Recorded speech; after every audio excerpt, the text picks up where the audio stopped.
Good morning to you in the States, good afternoon to you in Europe, and hello wherever you are joining us from around the world. It's really good to see you today, this Friday, the 6th of October, 2023. Welcome along. It's that time again, time for the non-farm payroll print at the bottom of the hour, 8:30 here Eastern Standard Time in New York, and that's 1:30 here in the afternoon here in the UK, so just past lunchtime. Hope you are all doing well. It's really, really good to see everybody. We are live in the room and we are live on YouTube. It's nice to have everyone here.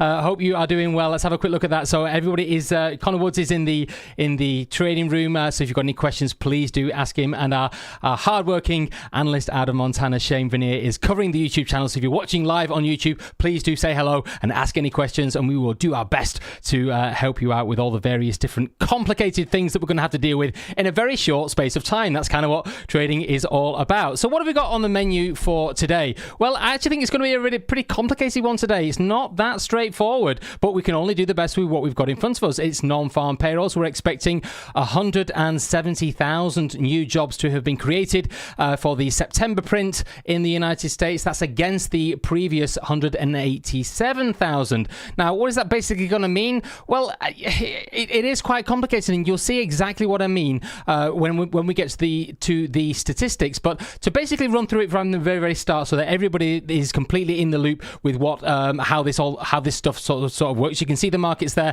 in front of us, relatively flat at the moment. We're just starting to get some uptick in euro dollar, which I'm glad to see, because that's going to be where I think a lot of the meat and potatoes from the data is going to come from. But I will explain that in a few minutes time. But if we look at the actual print itself, if we look at the information, the non-farm payrolls is created every single Friday of the first Friday of every single month, and it depends when that Friday occurs in the month. It's a government statistic. It comes from the Bureau of Labor Statistics, and we're looking for three key bits of data. We're looking for the non-farm payroll change, employment change. We're looking for the average hourly earnings change, and we're also looking for the unemployment rate as well. Now, it's a real mixed bag today. It's a really quite a complicated one. I'm going to err on the side of a weaker number, but I will explain why that is. If we look at the actual prints that we're expecting today, 170,000, that is a dovish market expectation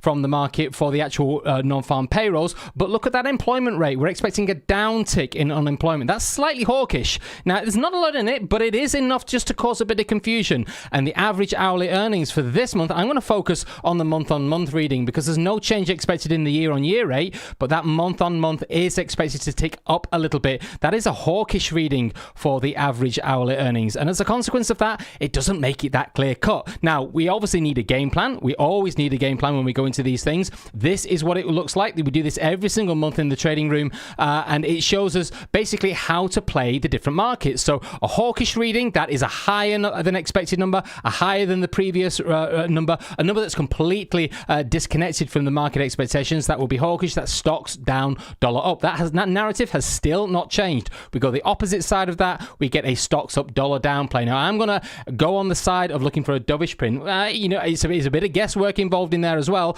but I do think that we are looking for the market starting to push down in the jobs data. If that number for non-farm payrolls is not clear, what we do is we move over to the unemployment rate number. That can then dominate the theme in the market, and then, or the tone in the price action. And then if we get no joy from that, then we obviously move to the average hourly earnings. So that is the game plan that we've got in front of us. Now, before we move on, I want to talk about the big themes in the market, but I do want to say a quick thank you very much to our partner broker, Switch Markets, who have sponsored today's live non-farm payroll live on YouTube. One of the best brokers for EA trading out there. They have no restrictions on expert advisors. They're also really, really fast to get set up with. If you're new to markets or you've been trading for a while, you want a real smooth, easy journey into getting access to the market. And with Switch Markets, the setup is done in minutes. It's incredibly fast. You can get up to 500 to 1 leverage, and they're also very, very easy to use as well. You also get, and I can't believe this, you actually get a 100% deposit bonus if you sign up as well, which is amazing. I've never seen anything quite as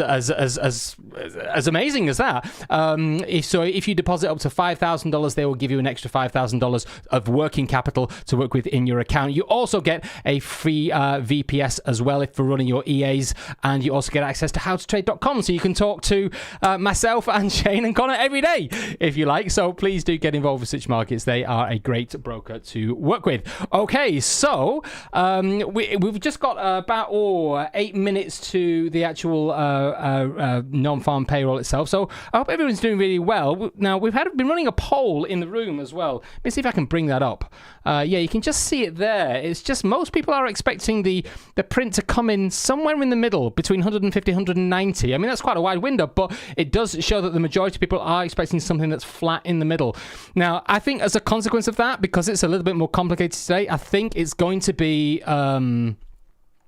I think it's going to be quite a choppy session. I don't think we're going to get any clear direction, and therefore we may need to wait till next week before we get some clear direction in the market. So how am I sort of arriving at that conclusion? Well, it's really because of what has happened with the jobs data over the course of the over the course of the week. Now you can see here that we started the week with JOLTS job openings and labour turnover statistics on Tuesday. Now this again is a government statistic, and it just basically shows us how businesses see the jobs market. Look at that there. Look at that massive uptick in JOLTS there. 9.61 million from the expected 8.8 million. Now that's basically, that uptick is basically showing us that the labour market is still robust, and that is something that the government are going to champion, and certainly the Federal Reserve is going to want that as well. But we do need to have some sort of impact from interest rates, and we've still not seen it. Moving on to Wednesday, we had the automatic data processing numbers. They are the ADP employment change numbers. Now, a fifth of US workers,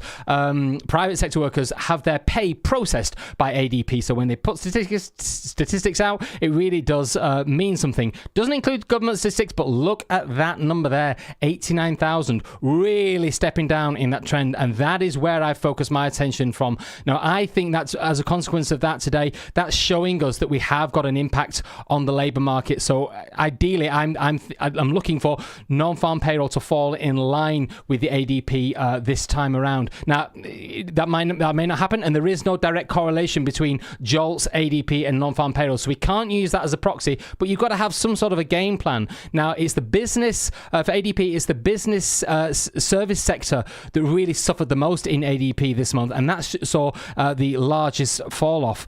So I think that is where we're going to get the majority of the emphasis, and I hope we do, because we do need to get some traction on the jobs market. You can see it there in front of you. So because ADP was particularly weak, the non-farm payroll alignment would really be where I think it's at, and that was basically give us a stock market that would want to rally. That would be a dovish print. So I'm going to focus on a dovish on a lower number, but if a high number comes in, well, that's just the way it goes, and you have to address it and move accordingly. Now, we just got 6 minutes to go, so what I want to do is I want to just go through something that's new, because we have had this dovish hawkish narrative for quite a long time. I'm just going to unmute my squawk as well, so that we're not going to miss anything. This is a new theme that's been growing over the last couple of weeks, and it has been informing the price action in quite a marked way, and it's a slightly worrying sign. So in a very, very brief few minutes, I want to try my best to explain it, and it's basically this. The Federal Reserve has basically been saying high for longer. Now, that's different. It's not higher for longer. There's a subtle difference. We're pretty much at peak rates, but we may stay up there for an extended period of time. That has, some people have called it a bluff. If it is, it's a very skillful bluff, but it has put a top on the stock market to prevent it from rallying to all-time highs. As a consequence of that, look at the chart on the right. That's the 10-year. That's the price of the US bond market. It's been priced, that longer end has been pricing in a higher for longer narrative. Basically, the economic system underneath the monetary policy is basically saying, okay, we believe you, and we're going to have to start pricing that in. That's a real serious deal, a really serious game changer, potentially.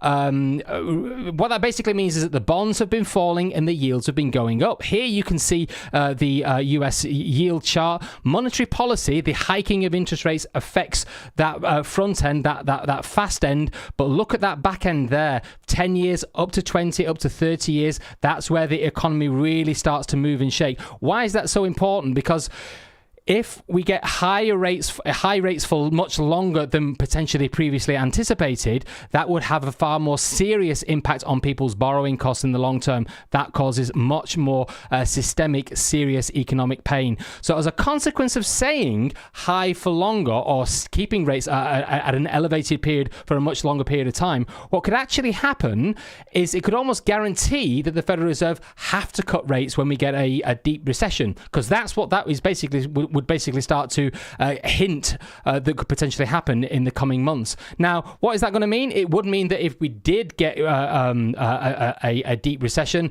it would mean that we would have to have a sharp rating cuts. So almost by a process of elimination, you could almost start to say that by the Federal Reserve maintaining a high for longer narrative is going to guarantee that at some point next year we're going to have a rate cut. And that's going to be a really interesting one to try to follow in the interest rate expectations from the CME going forward over the next 6 months. If it's there, it will be shown by those interest rate traders. That is the theme. So when you keep hearing about the bond market, that is what it is. That is where it is coming from.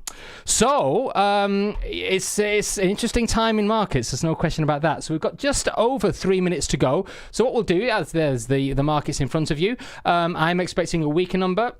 Hero or zero in this business, you can certainly get it wrong, and you know we never quite know exactly what's going to happen. But let's jump straight over to the markets now. The way I've got this all set up, it's so that we've got 4 screens in front of us here. You can see in the top left-hand corner here, we've got euro dollar. And that's where I think I'm looking to get the most traction from. If I just expand this out very, very, very quickly, because I don't want to miss anything. If we expand that out very quickly, and these are all 15-minute time frames, but I'll just pop that onto a daily, so you can see here. I'm looking for some sort of a retest back up here. So a lower print, a dovish reading would give us that dollar weakness that we need to push euro dollar back up to the upside, and here back up to this 108 area, ideally within the time frame between now and Christmas. That would be a beautiful long-term trade. Are we going to get it? I don't know, but you can see here just underneath the current area of resistance. This is a 15-minute time frame. We're just skewing into this area of resistance. So if we do get above 105.90 by the end of the day, that does open the door, particularly if it connects with the fundamentals. Okay, so I'm going to have to... we've got a minute to go. Same sort of deal with the S&P 500. We've got gold in that top right here. Last chance saloon for me on gold. I have been looking for a bullish rally, but it's obviously with the downtick in inflation and the change in real yields, it's not played ball, really. But yeah, we've got gold on the top right here. We've got the S&P 500 as well. I'm looking for resistance here around about 42.77. If we're above there and we get a weaker number, then obviously that opens the door to a potentially Q4 rally into a Santa rally. Who knows? Maybe. We'll have to see. We've got 20 seconds to go now, so good luck to if you are actually trading it. And I will bring you the number as soon as I possibly can.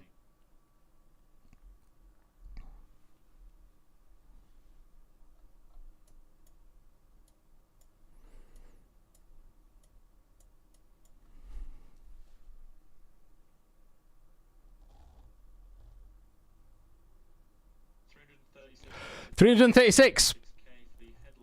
My gosh. Gosh.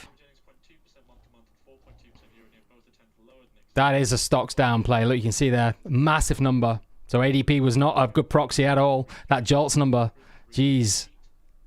The average hours worked 34.4 is in line. Participation rate 62.8% is in line with the prior as well. For Canada, their employment change. I've missed the unemployment rate. Is a 43.8k beat. Unemployment rate of 5.5% is a tenth lower than expected. 336k. 336, that's a lot, isn't it? You can see now that gold wanting to price that in, that was S&Ps just really pushing down very, very aggressively. That's a very strong jobs market. But you know, quite often throughout the course of this year, we've had jobs data that gets revised all the time, and you know, so I mean that is in line with the JOLTS. ADP is completely disconnected, so I was wrong on that one. Look at that dollar index as well, gapping up as well, pushing here 106.66 now on the spot rate. The euro dollar as well, just pushing into that area of support. I mean, there's no question about that. That is a stocks down, dollar up type narrative. making that resistance look very, very clean. You've got to then gun on euro dollar. You've got to then gun back down to this 104.48 area. You've got to be sort of positioned for that. That's a strong read, no question about that.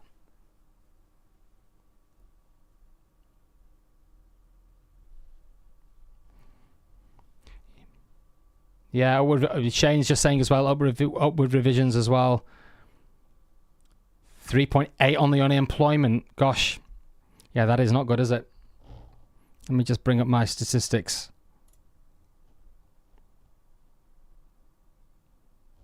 Yeah, so pretty much in line. Let's have a quick check on that that gold market. Well, I think if you were bullish on gold, and I spent a lot of the year being bullish on gold, that has obviously not worked out, and it's in a position now, I would say, where that's potentially game over, really. I'd be surprised if we get any meaningful rally out of that now before Christmas. But, things can change. Let's just see what happens over the course of the next 24 hours, over the course of the next week or so. And quite often, these things can take a little bit of time to filter through the markets. And then all of a sudden, a week from now, you can be in a completely different position, depending on what is on the economic calendar for next week. But no question, really fascinating. And it's good to see these sort of like markets this time of year is the best time of year to be trading. You always get really fantastic volatility around these events around this time of year. So this push now from October up to that second week of December, there's just so much to get your teeth into from a trading point of view. So it's good to see that's been consistent from year to year. Okay, that's pretty much everything we've got. So if you were on the right side of that, then congratulations, well done. That was not a good call from me. I was on the wrong side of that one. Never mind. That's the way these things go in markets. You're sort of like sometimes we're right and sometimes we're wrong, and that's okay. It really depends on what it is that you do with the information when you get it, and how you behave when you are on the wrong side and how you behave when you are on the right side. So if you are new to trading, then please do come along to howtotrade.com. We cover markets in such detail and create such amazing content around markets every single day. We help lots of new traders with our new TST framework. We bridge the gap between knowing nothing and wanting to get involved in markets, and do it in a safe way so that you can build your confidence layer by layer. That is what we do in the trading room every single day, and we do a pretty good job of it, if I say so myself. There's myself, Connor Woods out of the UK, and also Shane Veneer in the United States. So if you want to get involved, then please do head on over to howtotrade.com. Sign up for a free trial. It's very, very cheap to get involved at the moment. It doesn't cost much money, and we offer educational stuff. We have a really good academy. We have a live chat room and all that type of stuff. And BT King has just reminded me as well, keep an eye on intervention risk in the Japanese yen. We talked about that extensively throughout the course of the week. So do not forget that if there's a potential for the Japanese to intervene in the FX markets, they're maybe going to do it at a time when most people are not looking. And let's be honest, everyone's focusing on non-farm payrolls right now. So if you wanted to intervene in your currency, now is a good time to start doing it, because no one's watching. That is something that can certainly happen. So if you are trading the Japanese yen between now and sort of this time next week, then please do be careful. If you're on the long side of dollar yen, then make sure you know exactly what you're doing from a risk management point of view, because if they intervene, they will tank dollar yen very, very quickly, and you'll be 500 pips south by the time you wake up. Okay, that's everything that we've got for today. So please do come along and join us on the website if you want to find out a little bit more about what we do. Other than that, enjoy the rest of the trading session. Have a fantastic weekend, and we will catch you all very, very soon.